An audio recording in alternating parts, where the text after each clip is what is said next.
नमस्कार। मैं महेंद्र कुमार। आपका मेरे चैनल इंडिया माय आइडिया में आप हार्दिक स्वागत है। आज हम लोग चर्चा करेंगे जो करंट सिनेरियो है, जो अभी सभी के जहन में है और जिसने कोहराम मचा रखा है, कोरोना महामारी के बारे में। इसका हम लोग आज चर्चा करेंगे कल, आज और कल के परिप्रेक्ष्य में, अर्थात जो 20 साल बीत गया और जो साल अभी चल रहा है और जो साल आने वाला है, इसको लेकर हम लोग चर्चा करेंगे। और इस पे तो मैं समझता हूँ कि बहुत सारे लोगों का अनुभव बहुत अच्छा नहीं है। अधिकांश लोगों का अनुभव बहुत ख़राब है, बहुत ख़राब समय जा रहा है। और ऐसा लगभग 2-3 पीढ़ी में ऐसा ख़राब समय आज तक नहीं गया। मनुष्य का नेचर है कि वो बहुत जल्दी अपनी शिक्षा को भूल जाता है और इसके कारण से वो बार बार परेशानी में पड़ता है। कोरोना का प्रारंभ, जैसा कि WHO ने विश्व के सामने बताया और जो न्यूज़ चैनल्स के माध्यम से न्यूज़ आ रहे थे, वो प्रारंभ 2019 लास्ट के मंथ में, नवंबर दिसंबर में चाइना से प्रारंभ हो गया था। चाइना पे हम विश्वास नहीं कर सकते कि वो एग्जैक्ट मंथ बता रहा होगा, लेकिन जब उसके बस से आउट ऑफ कंट्रोल होने लगा तब उसने पूरी दुनिया को बताया कि ये बीमारी फैल रही है। कैसे फैल रही, कहाँ से आई, क्या आई, ये इसके बारे में बोलना मुश्किल है, इसलिए कि चाइना कहीं से भी विश्वसनीय नहीं है। उस पर एक पैसे का भी विश्वास नहीं कर सकते आप। तो बहुत सारी थ्योरी चल रही है कि शायद कोरोना वायरस जो है लैब में डेवलप की गई है, या वहाँ के आदिवासियों के रहन सहन के कारण से ये लोगों के बीच में फैली है, या भगवान का प्रकोप, कुछ लोग मान रहे हैं कि ये 100 साल में आने वाला प्रकोप है। इस तरह की बहुत सारी स्टोरीज चल रही है। जो भी कारण रहा हो, लेकिन इसमें बीमारी चाइना में जिस भी कारण से फैली हो, लेकिन चाइना इसमें एक तरह से गुमराह करने का दोषी है विश्व को। उसने अपनी छवि को बनाने के लिए, अपनी साख को बचाए रखने के लिए इस बीमारी को दुनिया के अलग सभी देशों से, WHO से छिपा के रखा। और जब ये बीमारी पूरी दुनिया में फैल गई चाइना के माध्यम से, वहाँ के लोगों, वहाँ से आने जाने वाले लोगों के माध्यम से, तो उसके बाद उसने स्वीकार किया कि हाँ, ये चाइना के वुहान शहर से ये बीमारी फैली है। और उसने ये नहीं बताया कि ये किस तरह से बीमारी आई है, वैज्ञानिक शोध के दौरान चूक के द्वारा आई है या जानबूझकर बायोलॉजिकल वेपन्स के रूप में फैलाई गई है, या लोगों के खान पान में गड़बड़ी के कारण से फैली है, ये उसने कुछ नहीं बताया। और देखते ही देखते जनवरी 2020 से लेकर फरवरी मार्च तक ये पूरे दुनिया में बेतहाशा स्पीड से फैल गई, जिसमें यूरोपियन कंट्रीज़ और अमेरिका जैसे देश बहुत बुरी तरह से प्रभावित हुए। और इसने यहाँ पर हाहाकार मचा दिया। लाखों लोग इससे बीमार पड़े और हज़ारों हज़ार लोग इससे मौत के गाल में चले गए। और इसके बाद बहुत सारे देशों ने स्टेप उठाते हुए अपने अपने देश के विमान सेवाओं को बंद किया। तब तक ये बीमारी लगभग पूरे विश्व में फैल चुकी थी। इसी तरह से भारत ने भी, जब भारत में पहला कोविड पेशेंट मिला जनवरी फरवरी के महीने में 2020 में, उसके बाद से ही उसने इस पे सोचना समझना प्रारंभ किया। चूँकि किसी भी देश को इसके बारे में अनुभव नहीं था, इसलिए उन्होंने इसे सही ढंग से लिया नहीं और उसके सही उपाय नहीं किए, और विमान सेवा को बहुत बाद में जाकर बंद किया। और ये बीमारी फर्स्ट स्टेज में पूरे विश्व में फैलने का एकमात्र रास्ता जो अपनाई वो विमान सेवा थी। उसके द्वारा ये पूरे विश्व में फैली और भारत में भी फैल गई। उसके बाद बिना लोगों को अवेयर किए, बिना लोगों को इसके बारे में सही जानकारी दिए और बिना समुचित व्यवस्था किए भारतीय सरकार ने लॉकडाउन को लागू कर दिया, जिसके कारण से जो प्रवासी मजदूर थे वो जहाँ के तहाँ फंस गए, और जिन राज्यों में वो फंसे थे उन राज्यों ने अपने हाथ खड़े कर दिए, और जिन राज्यों के वे प्रवासी थे उन राज्यों ने भी अपने हाथ खड़े कर दिए कि इतने लाखों करोड़ों लोगों की व्यवस्था वो कैसे कर पाएंगे। इसमें सबसे बड़ी प्रॉब्लम जो है वो बिना प्लानिंग का लॉकडाउन था, जिसके कारण से लोगों को अपार दिक्कतों और मुसीबतों का पहाड़ झेलना पड़ा। आप लोगों ने पिछले साल मार्च अप्रैल में टीवी न्यूज़ के माध्यम से और तमाम न्यूज़ चैनल्स के माध्यम से, न्यूज़ सोर्स के माध्यम से देखा किस तरह से लॉकडाउन जो है वो एक कोरोना से बड़ी विपदा के रूप में आई। लेकिन ये ज़रूर कह सकते हैं कि लॉकडाउन का प्लानिंग गड़बड़ था, समय का प्लानिंग गड़बड़ था, लेकिन लॉकडाउन का डिसीजन सही मायने में बहुत ही अच्छा था। इसने भारत को कोरोना के प्रथम लहर से बहुत हद तक बचा दिया, और इसके कारण से भारत में कोरोना का असर बहुत सीमित क्षेत्रों में और बहुत सीमित तक ही हो पाया,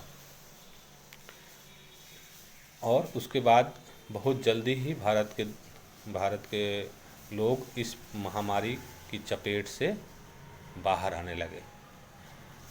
जैसे ही ये महामारी कम होने लगी भारत में, जुलाई अगस्त में सरकारों ने यहाँ पर लॉकडाउन को अनलॉक में कन्वर्ट कर दिया और आहिस्ता आहिस्ता सभी चीज़ों को खोल दिया, और बीमारी को जैसे वो लोग भूल गए। उन्हें लगा ही नहीं कि ये बीमारी फिर से दोबारा से आ सकती है, ये बीमारी दोबारा नया चेहरा बदल सकती है। इनके बारे में उन्हें ज़रा से भी एहसास नहीं रहा, और वो पूरी तरह से नॉर्मल लाइफ लोगों का हो गया। यहाँ पे सरकार की तरफ से हर चीज़ को बढ़ावा दिया जाने लगा, चाहे चुनाव हो, चाहे कुंभ हो, चाहे धार्मिक आयोजन तमाम तरह के हों, सभी को बड़े पैमाने पर छूट दी जाने लगी, और इसके कारण से जो ये बीमारी कुछ सीमित क्षेत्रों में दबी हुई थी, छिपी हुई थी, वो दोबारा से पनपने का उनको जगह मिल गया। साथ ही साथ सिविल एविएशन को, हवाई जहाज़ों का परिचालन को दोबारा से प्रारंभ कर दिया गया। तब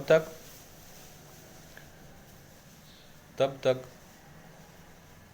विश्व के जो देश इस महामारी से बुरी तरह प्रथम लहर से प्रभावित थे, वहाँ पे कोरोना ने दूसरा रूप ले चुका था, और जैसे ही हवाई यात्राएं प्रारंभ हुई, वो कोरोना का नया वेरिएंट उनके माध्यम से हिंदुस्तान में प्रवेश करने लगा। और केंद्र सरकार की घोर लापरवाही थी कि उसने इसे बहुत हल्के में लिया। बहुत आपने न्यूज़ सुना होगा कि लोग हवाई जहाज़ से आ रहे हैं और बिना जांच किए, बिना कोई रिपोर्ट दिए वो एयरपोर्ट से चले जा रहे हैं। इस तरह से ये बीमारी का पहला लहर का पहला वेरिएंट तो इंडिया में ऑलरेडी मौजूद था, लेकिन साथ ही साथ दूसरी लहर ने आस्ते आस्ते यहाँ पाँव पसारना शुरू किया। हम लोगों ने 2020 के लास्ट दिसंबर से और जनवरी से इवन महाराष्ट्र स्टेट में दूसरी लहर, दूसरी वेरिएंट के बारे में सुनना प्रारंभ कर दिया कि उसने वहाँ पर सबसे अधिक लोगों को प्रभावित करना शुरू किया। क्योंकि महाराष्ट्र बहुत इंडस्ट्रियल बेल्ट है और अधिकांश उड़ानें, अंतर्राष्ट्रीय उड़ानें महाराष्ट्र, मुंबई, पुणे शहरों से हैं, तो वहाँ पे लोग जल्दी उनके चक्रव्यूह में फंस गए, और देखते ही देखते ये महामारी ने लोगों को ग्रसित करना शुरू किया। और जैसा कि 2020 में प्रथम लहर के समय में केंद्र ने बहुत अच्छा स्टेप लेकर, बहुत कड़ा स्टेप लेकर लॉकडाउन का अनाउंस किया था। भले ही उनका मैनेजमेंट सही नहीं था, इस बार उन्होंने किसी भी तरह की लॉकडाउन या कड़ाई की जगह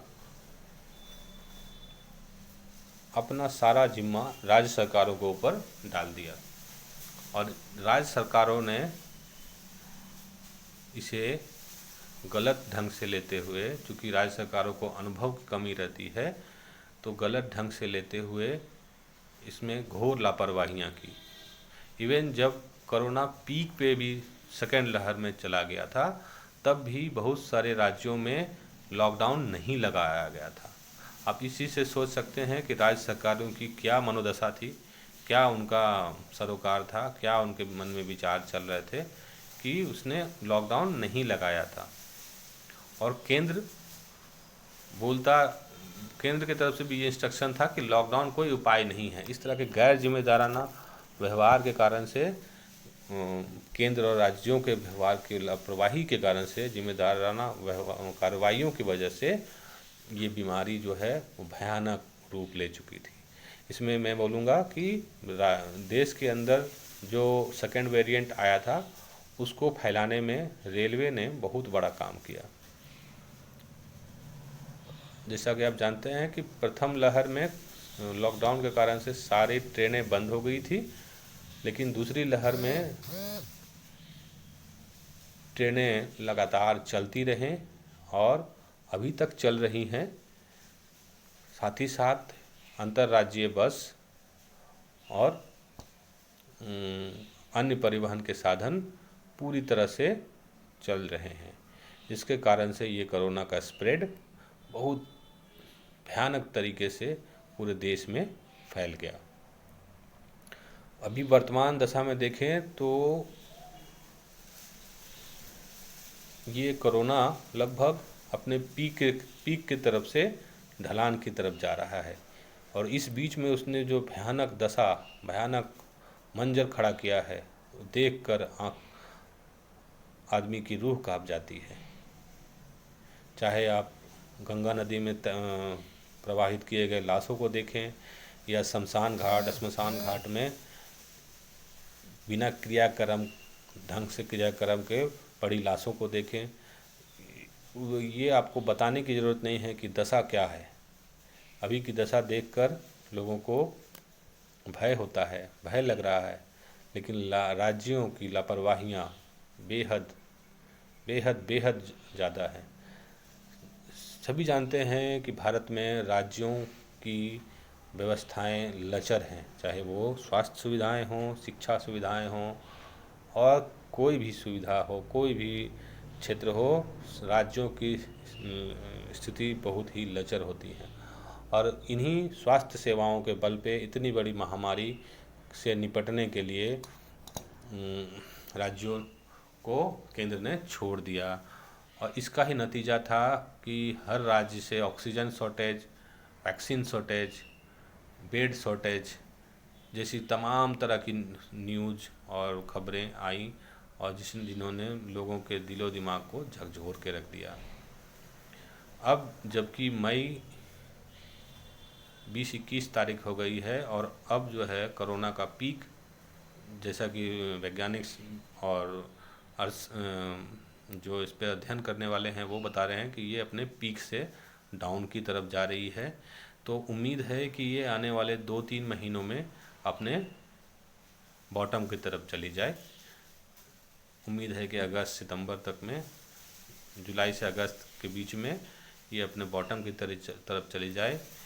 इसका मतलब यह नहीं होता है कि ये बीमारी ख़त्म हो गई, ये सीमित हो जाएगी, और बहुत लोगों में हर्ड इम्यूनिटी पैदा हो जाएगी। लोगों के अंदर वैक्सीन जिन्होंने लिया है उनके अंदर हर्ड इम्यूनिटी पैदा हो जाएगी। और यहाँ देखें तो वैक्सीन के विषय में तो कुछ बोल ही नहीं सकते हैं, क्योंकि आप ये देख रहे हैं कि वैक्सीन के लिए 2 कंपनियों से टाई अप हुआ था, सीरम इंस्टीट्यूट की कोविशील्ड और भारत बायोटेक की कोवैक्सीन। तो कोवैक्सीन को राजनीतिक कारणों से बहुत उसे दबाया गया, और कोविशील्ड को बढ़ावा दिया गया और इस कंपनी ने अंततोगत्वा लास्ट में जाकर भारत सरकार को धोखा दिया और उसके मालिक यहाँ से भारत छोड़कर भाग गए। अब पूरा का पूरा दारोमदार सरकार ने भारत बायोटेक के कोवैक्सीन के ऊपर और रसिया से स्पुतनिक 5 वैक्सीन के ऊपर रखा है। इसी कारण से अभी वैक्सीनेशन 18 करोड़ को लोगों होने के बाद में वैक्सीनेशन की प्रक्रिया स्थिर हो गई है और लोग जो है सो अपने दुखों और गमों को सहलाना शुरू कर चुके हैं। अब जब हम मई के महीने में हैं तो संभवतः अगस्त तक ये लहर ख़त्म हो जाएगी। इसका कतिपय ये मतलब नहीं निकलता है कि ये बीमारी ख़त्म हो रही है।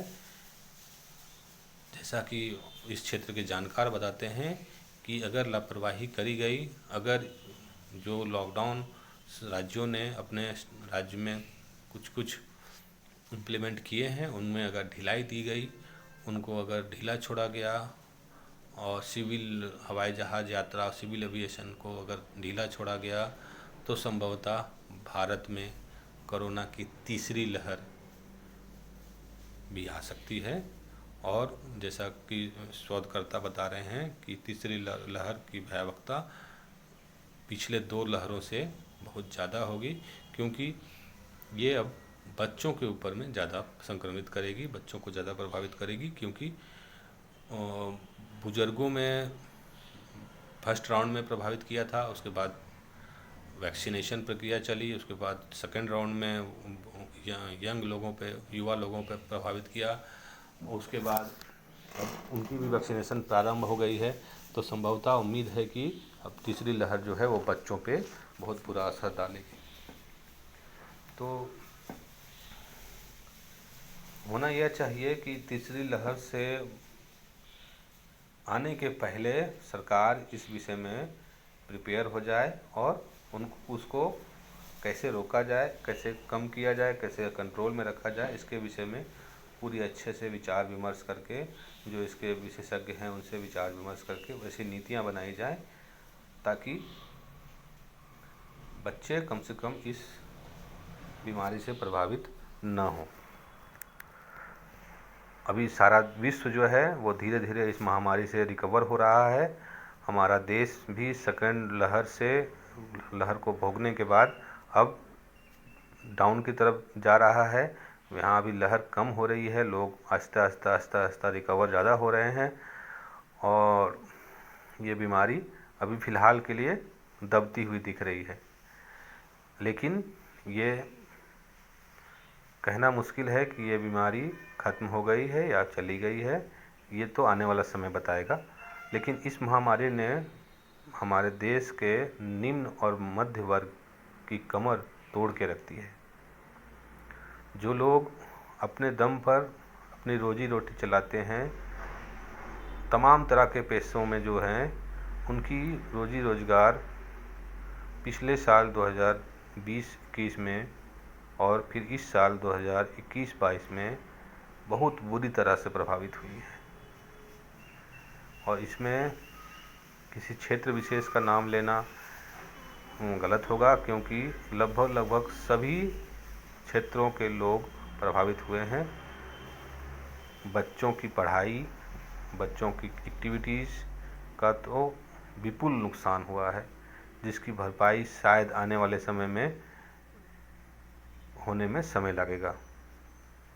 इस महामारी से अगर देश की जनता या विश्व की जनता सबक लेना चाहे तो ये सबक ले सकती है कि एक छोटा सा वायरस मानव जीवन के लिए कितना खतरनाक हो सकता है। तो हमें दूर आसमान में दूसरे ग्रहों और दूसरे सितारों पे जाने के बजाय पहले अपने ब्रह्मांड, अपने पृथ्वी के सारे रहस्यों को अच्छे से समझना होगा। यहाँ तमाम तरह की जो मानव जीवन के लिए दुश्वारियाँ हैं, मानव जीवन के लिए खतरे हैं, उन पे अपना ध्यान केंद्रित करना होगा, उन पे रिसर्च करना होगा और तमाम तरह के आने वाले इस तरह के बीमारियों पे पहले से रिसर्च कर कर एक अच्छा ज्ञान बना के रखना होगा। और ये सब काम विश्व बैंक, WHO जैसी संस्था कर सकती है, या तमाम बड़े जो देश हैं वो मिल के, या आप अपने से भी कर सकते हैं, ताकि आने वाले समय में इस तरह की महामारियों से, इतनी भयानक महामारियों से लोगों को बचाया जा सके। तो आशा है आपको मेरा ये आज का वीडियोस पसंद आया होगा, और मैं उम्मीद करूँगा कि आप मुझे लाइक, कमेंट्स एंड शेयर ज़रूर करेंगे इस वीडियो को, ताकि मेरा मनोबल बना रहे और मैं आपको और नए से नए विषयों पे और भी अच्छे से अच्छा वीडियो देता रहूँ। धन्यवाद।